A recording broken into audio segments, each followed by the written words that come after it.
भारत माता की दोनों मुट्ठी बंद करके पूरी ताकत से आप जिस राज्य से आए हैं वहां तक आपकी आवाज पहुंचनी चाहिए। भारत माता की, भारत माता की, भारत माता की, भारत माता की। वंदे वंदे वंदे वंदे वंदे वंदे वंदे वंदे वंदे। धन्यवाद।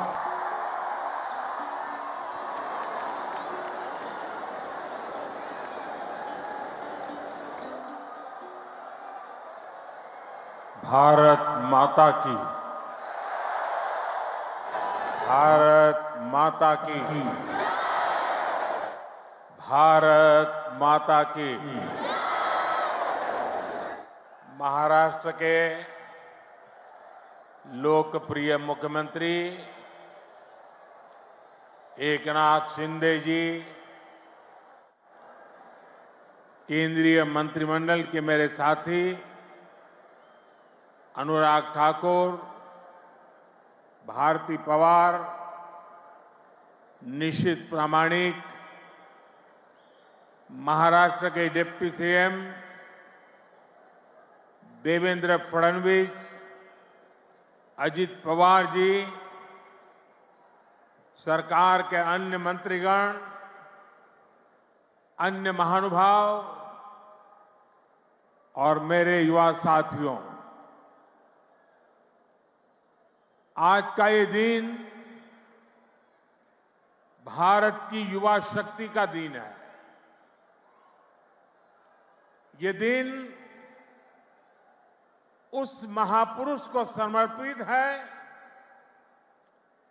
जिसने गुलामी के कालखंड में भारत को नई ऊर्जा से भर दिया था। ये मेरा सौभाग्य है कि स्वामी विवेकानंद की जयंती पर मैं आप सब नौजवानों के बीच नासिक में हूं।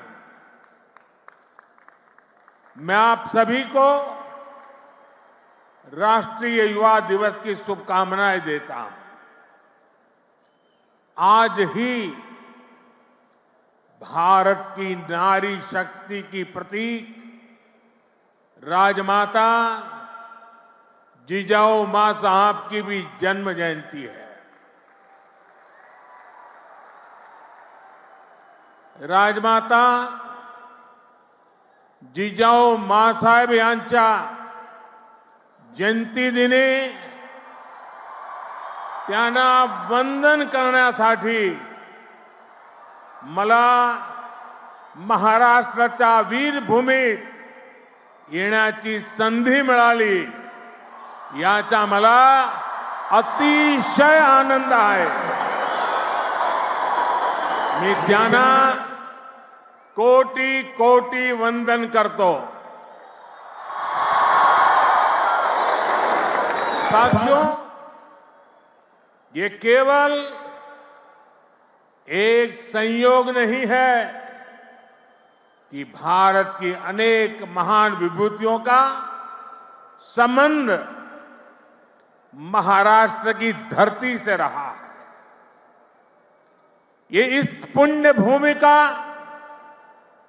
इस वीर भूमि का और इस तपोभूमि का प्रभाव है।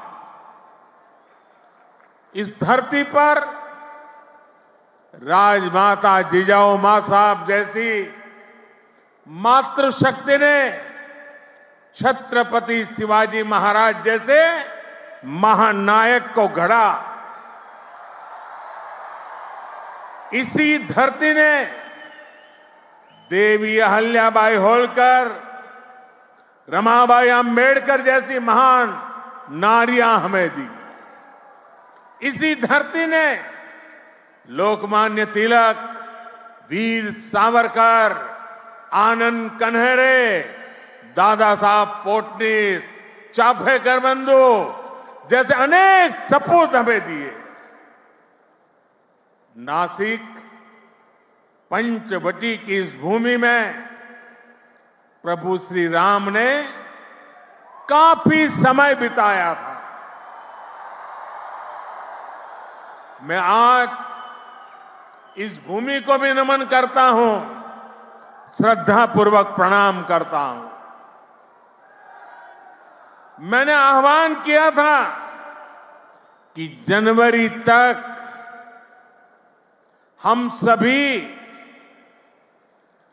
22 जनवरी तक हम सभी देश के तीर्थ स्थानों की, मंदिरों की साफ सफाई करें, स्वच्छता का अभियान चलाएं। आज मुझे कालाराम मंदिर में दर्शन करने का, मंदिर परिसर में सफाई करने का सौभाग्य मिला है। मैं देशवासियों से फिर अपना आग्रह दोहराऊंगा कि राम मंदिर में प्राण प्रतिष्ठा के पावन अवसर के निमित्त देश के सभी मंदिरों में, सभी तीर्थ क्षेत्रों में स्वच्छता अभियान चलाएं, अपना श्रमदान करें। मेरे युवा साथियों, हमारे देश के ऋषियों, मुनियों, संतों से लेकर सामान्य मानवी तक सभी ने हमेशा युवा शक्ति को सर्वोपरि रखा है। श्री अरविंदो कहते थे कि अगर भारत को अपने लक्ष्य पूरे करने हैं तो भारत के युवाओं को एक स्वतंत्र सोच के साथ आगे बढ़ना होगा। स्वामी विवेकानंद जी भी कहते थे, भारत की उम्मीदें भारत के युवाओं के चरित्र, उनकी प्रतिबद्धता पर टिकी है, उनकी बौद्धिकता पर टिकी है। श्री अरविंदो स्वामी विवेकानंद का ये मार्गदर्शन आज 2024 में भारत के युवा के लिए बहुत बड़ी प्रेरणा है। आज भारत दुनिया की टॉप 5 इकोनॉमी में आया है।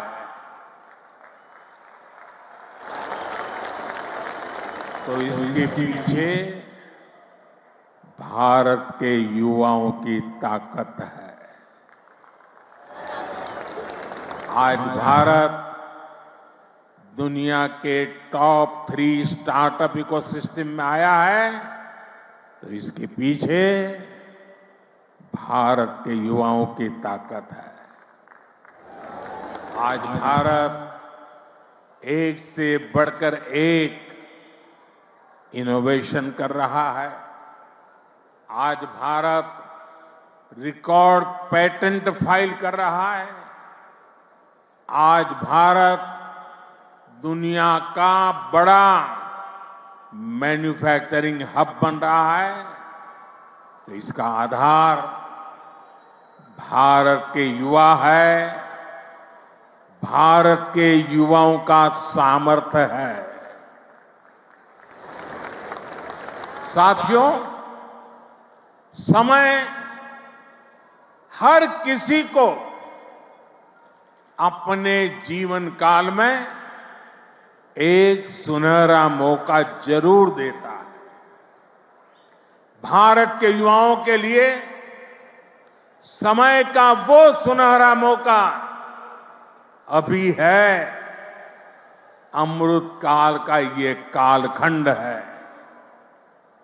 आज आपके पास मौका है इतिहास बनाने का, इतिहास में अपना नाम दर्ज कराने का। आप याद करिए, आज भी हम सर एम विश्वेश्वरैया की याद में इंजीनियर्स डे मनाते हैं। उन्होंने 19वीं और 12वीं शताब्दी में अपना जो इंजीनियरिंग कौशल दिखाया, उसका आज भी मुकाबला मुश्किल है। आज भी हम मेजर ध्यानचंद को याद करते हैं। उन्होंने हॉकी की स्टिक से जो जादू दिखाया, वो आज तक लोग भूल नहीं पाए हैं। आज भी हम भगत सिंह, चंद्रशेखर आजाद, बटुकेश्वर दत्त जैसे अनगिनत क्रांतिकारियों को याद करते हैं। उन्होंने अपने पराक्रम से अंग्रेजों को पस्त करके रख दिया था। आज हम महाराष्ट्र की वीर भूमि पर हैं। आज भी हम सभी महात्मा फुले, सावित्रीबाई फुले को इसलिए याद कर रहे हैं क्योंकि उन्होंने शिक्षा को सामाजिक सशक्तिकरण का एक माध्यम बनाया। आजादी के पहले के कालखंड में ऐसे सभी महान व्यक्तित्वों ने देश के लिए काम किया। वो जिए तो देश के लिए, वो जूझे तो देश के लिए, उन्होंने सपने संजोए तो देश के लिए, उन्होंने संकल्प किए तो देश के लिए, और उन्होंने देश को नई दिशा दिखाई। अब अमृत काल के इस कालखंड में आज वो दायित्व आप सभी मेरे युवा साथियों के कंधों पर है। अब आपको अमृत काल में भारत को एक नई ऊंचाई पर ले जाना है। आप ऐसा काम करिए कि अगली शताब्दी में उस वक्त की पीढ़ी आपको याद करे, आपके पराक्रम को याद करे। आप अपने नाम को भारत और पूरी दुनिया में, दुनिया के इतिहास में स्वर्ण अक्षरों में लिख सकते हैं। इसलिए मैं आपको 21वीं सदी के भारत की सबसे सौभाग्यशाली पीढ़ी मानता हूं। मैं जानता हूं आप ये कर सकते हैं। भारत के युवा ये लक्ष्य हासिल कर सकते हैं। मेरा सबसे ज्यादा भरोसा आप सभी पर है, भारत के युवाओं पर है। मैं मेरा युवा भारत संगठन से जिस तेजी के साथ देश के कोने कोने में युवा जुड़ रहे हैं, उससे भी बहुत उत्साहित हूं। मेरा युवा भारत, माय भारत संगठन की स्थापना के बाद ये पहला युवा दिवस है। अभी संगठन को बने 75 दिन भी पूरे नहीं हुए हैं और 1 करोड़ 10 लाख के आसपास युवा इसमें अपना नाम रजिस्टर करा चुके हैं। मुझे विश्वास है आपका सामर्थ्य, आपका सेवा भाव देश को, समाज को नई ऊंचाई पर ले जाएगा। आपका प्रयास, आपका परिश्रम युवा भारत की शक्ति का पूरी दुनिया में परचम लहराएगा। मैं माय भारत संगठन में रजिस्टर कराने वाले सभी युवाओं का आज विशेष अभिनंदन करता हूं और मैं देख रहा हूं माय भारत में रजिस्ट्रेशन में हमारे युवा और हमारी युवतियां दोनों के बीच में कंपटीशन चलती है, कौन ज्यादा रजिस्ट्री करवाए। कभी युवक आगे निकल जाते हैं, कभी युवतियां आगे निकल जाती हैं। बड़ी जोरों की स्पर्धा चल रही है। साथियों, हमारी सरकार को अब 10 साल हो रहे हैं। इन 10 वर्षों में हमने पूरा प्रयास किया है कि युवाओं को खुला आसमान दे, युवाओं के सामने आने वाली हर रुकावट को दूर करें। आज चाहे शिक्षा हो, रोजगार हो, एंटरप्रेन्योरशिप या इमर्जिंग सेक्टर्स हो, स्टार्टअप्स हो, स्किल्स या स्पोर्ट्स हो, देश के युवाओं को सपोर्ट करने के लिए हर क्षेत्र में एक आधुनिक डायनेमिक इकोसिस्टम तैयार हो रहा है। आपको 21वीं सदी की आधुनिक शिक्षा देने के लिए नई राष्ट्रीय शिक्षा नीति लागू की गई है। युवाओं के लिए अब देश में आधुनिक स्किलिंग इकोसिस्टम भी तैयार हो रहा है। हाथ के हुनर से कमाल करने वाले नौजवानों की मदद के लिए पीएम विश्वकर्मा योजना शुरू की गई है। पीएम कौशल विकास योजना की मदद से करोड़ों युवाओं को स्किल से जोड़ा गया है।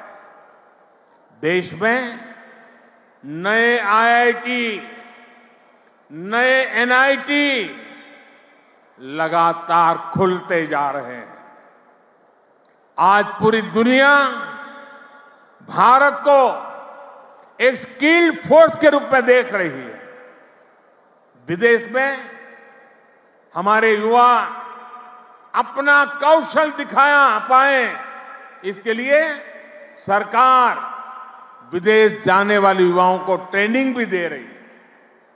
France, Germany, UK, Australia, Italy, Austria जैसे अनेक देशों के साथ सरकार ने जो मोबिलिटी समझौते किए हैं, उसका बड़ा लाभ हमारे युवाओं को मिलेगा। साथियों, युवाओं के लिए नए अवसरों का आसमान खोला जाए, सरकार इसके लिए हर क्षेत्र में पूरी शक्ति से काम कर रही है। देश में ड्रोन सेक्टर के लिए नियम सरल बनाए गए हैं। सरकार आज एनिमेशन, विजुअल इफेक्ट्स, गेमिंग और कॉमिक सेक्टर्स को प्रमोट कर रही है। एटॉमिक सेक्टर, स्पेस और मैपिंग सेक्टर को भी खोला गया है। आज हर क्षेत्र में पिछली सरकारों से 2 गुनी, 3 गुनी रफ्तार से काम किया जा रहा है। ये जो बड़े बड़े हाईवे बन रहे हैं, वो किसके लिए है? आपके लिए, भारत के युवाओं के लिए। ये जो नई नई वंदे भारत ट्रेनें चल रही है, वो किसकी सहूलियत के लिए? आपके लिए, भारत के युवाओं के लिए। हमारे लोग विदेश जाते थे, वहां के पोर्ट, वहां के एयरपोर्ट देखकर सोचते थे कि भारत में ऐसा कब होगा। आज भारत के एयरपोर्ट्स दुनिया के बड़े से बड़े एयरपोर्ट का मुकाबला कर रहे हैं। कोरोना के समय आपने देखा है विदेशों में वैक्सीन के सर्टिफिकेट के नाम पर कागज थमाया जाता। ये भारत है जिसने हर भारतवासी को वैक्सीन लगाने के बाद डिजिटल सर्टिफिकेट दिया। आज दुनिया के कितने ही बड़े देश हैं जहां पर लोग मोबाइल डेटा इस्तेमाल करने से पहले 100 बार सोचते हैं, वहीं आप भारत के युवा हैं जो इतना सस्ता मोबाइल डेटा इस्तेमाल कर रहे हैं कि दुनिया के लोगों के लिए अजूबा है, कल्पना से परे है। साथियों, आज देश का मिजाज भी युवा है और देश का अंदाज भी युवा है, और जो युवा होता है वो पीछे नहीं छोड़ता, पीछे नहीं चलता, वो स्वयं लीड करता है। इसलिए आज टेक्नोलॉजी की फील्ड में भी भारत फ्रंट से लीड कर रहा है। चंद्रयान और आदित्य L1 उसकी सफलता हमारी आंखों के सामने है। Made in India INS Vikrant जब समंदर की लहरों से टकराता है तो हम सभी का सीना चौड़ा हो जाता है। जब लाल किले से मेड इन इंडिया तोप गरजती है तो देश में एक नई चेतना जग जाती है। जब भारत में बना फाइटर प्लेन तेजस आसमान की ऊंचाई नापता है तो हम गर्व से भर जाते हैं। आज भारत में बड़े बड़े मॉल से लेकर छोटी छोटी दुकान तक हर तरफ UPI का इस्तेमाल हो रहा है और दुनिया हैरान है। अमृतकाल का आरंभ गौरव से भरा हुआ है। अब आप युवाओं को इस अमृतकाल में इससे भी आगे लेकर जाना है, विकसित राष्ट्र बनाना है। साथियों, आपके लिए ये समय सपनों को विस्तार देने का समय है। अब हमें केवल समस्याओं के समाधान नहीं खोजने हैं, हमें केवल चुनौतियों पर विजय नहीं पानी है, हमें खुद अपने लिए नए चैलेंजेस तय करने होंगे। हमने 5 ट्रिलियन इकोनॉमी का लक्ष्य सामने रखा है। हमें दुनिया की तीसरी सबसे बड़ी अर्थव्यवस्था बनना है। हमें आत्मनिर्भर भारत अभियान के सपने को सिद्धि देनी है। हमें सर्विसेज और IT सेक्टर की तरह भारत को विश्व का मैन्युफैक्चरिंग हब भी बनाना है। इन आकांक्षाओं के साथ साथ भविष्य के प्रति हमारी जिम्मेदारियां भी है। जलवायु परिवर्तन की चुनौती हो, प्राकृतिक खेती को बढ़ावा देना हो, हमें लक्ष्य बनाकर तय समय में इन्हें प्राप्त करना है। साथियों, अमृतकाल की आज की युवा पीढ़ी पर मेरे विश्वास की एक और वजह है, और वो खास वजह है। इस कालखंड में देश में वो युवा पीढ़ी तैयार हो रही है जो गुलामी के दबाव और प्रभाव से पूरी तरह मुक्त है। इस पीढ़ी का युवा खुलकर कह रहा है, विकास भी और विरासत भी। ये लोग आयुर्वेद तो हमारे देश में योग हो या आयुर्वेद हो, हमेशा भारत के लिए एक पहचान के रूप में रहा है। लेकिन आजादी के बाद इन्हें ऐसे ही भुला दिया गया। आज दुनिया इन्हें स्वीकार कर रही है। आज भारत का युवा योग आयुर्वेद का ब्रांड एम्बेसडर बन रहा है। साथियों, आप अपने दादा दादी, अपने नाना नानी से पूछिएगा, वो आपको बताएंगे कि उनके दौर में रसोई में बाजरे की रोटी, कोदो, कुटकी, रागी, ज्वार यही तो हुआ करता था। लेकिन गुलामी की मानसिकता में इस अन्न को गरीबी के साथ जोड़ दिया गया, इन्हें रसोई से बाहर कर दिया गया। आज यही अन्न मिलेट्स के रूप में, सुपर फूड के रूप में वापस रसोई में पहुंच रहे हैं। सरकार ने इन मिलेट्स को, मोटे अनाज को श्री अन्न की नई पहचान दी है। अब आपको इन श्री अन्न का ब्रांड एम्बेसडर बनना है। श्री अन्न से आपकी सेहत भी सुधरेगी और देश के छोटे किसानों का भी भला होगा। साथियों, आखिर में एक बात राजनीति के माध्यम से देश की सेवा की भी करूंगा। मैं जब भी ग्लोबल लीडर्स या इनोवेटर से मिलता हूं तो इनमें मुझे एक अद्भुत आशा दिखती है। इस आशा की, इस आकांक्षा की एक वजह है डेमोक्रेसी, लोकतंत्र। भारत मदर ऑफ डेमोक्रेसी है, लोकतंत्र की जननी है।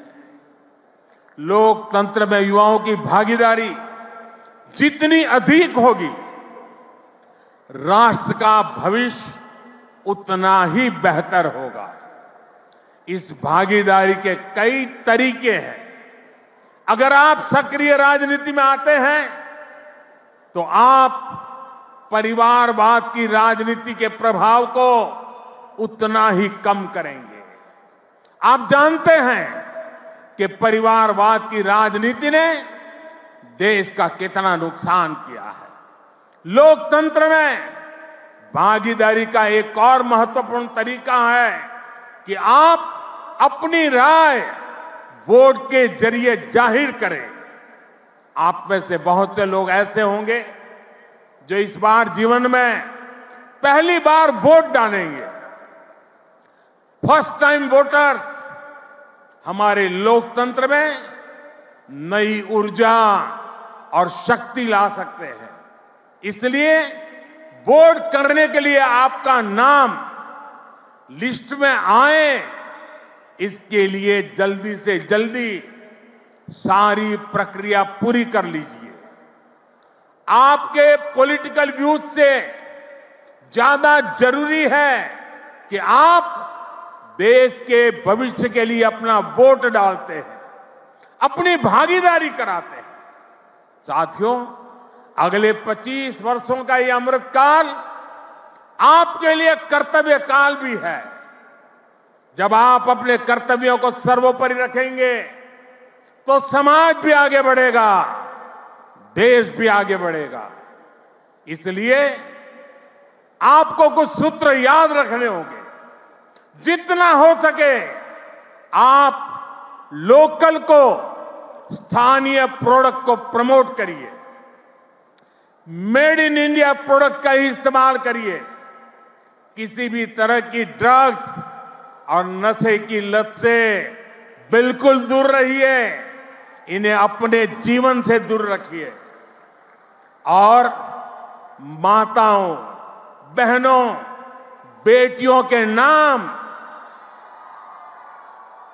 अपशब्दों का, गालियों का इस्तेमाल करने का जो चलन है, उसके खिलाफ आवाज उठाइए, इसे बंद करवाइए।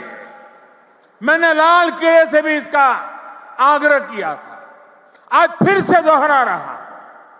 साथियों, मुझे विश्वास है आप सब, हमारे देश का एक एक युवा अपने हर दायित्व को पूरी निष्ठा और सामर्थ्य से पूरा करेगा। सशक्त, समर्थ और सक्षम भारत के स्वप्न की सिद्धि को जो दीप हमने जलाया है, वो इसी अमृतकाल में अमर ज्योति बनकर विश्व को प्रदीप्त करेगा। इसी संकल्प के साथ आप सभी का बहुत बहुत धन्यवाद। भारत माता की दोनों मुट्ठी बंद करके पूरी ताकत से आप जिस राज्य से आए हैं वहां तक आपकी आवाज पहुंचनी चाहिए। भारत माता की, भारत माता की, भारत माता की, भारत माता की।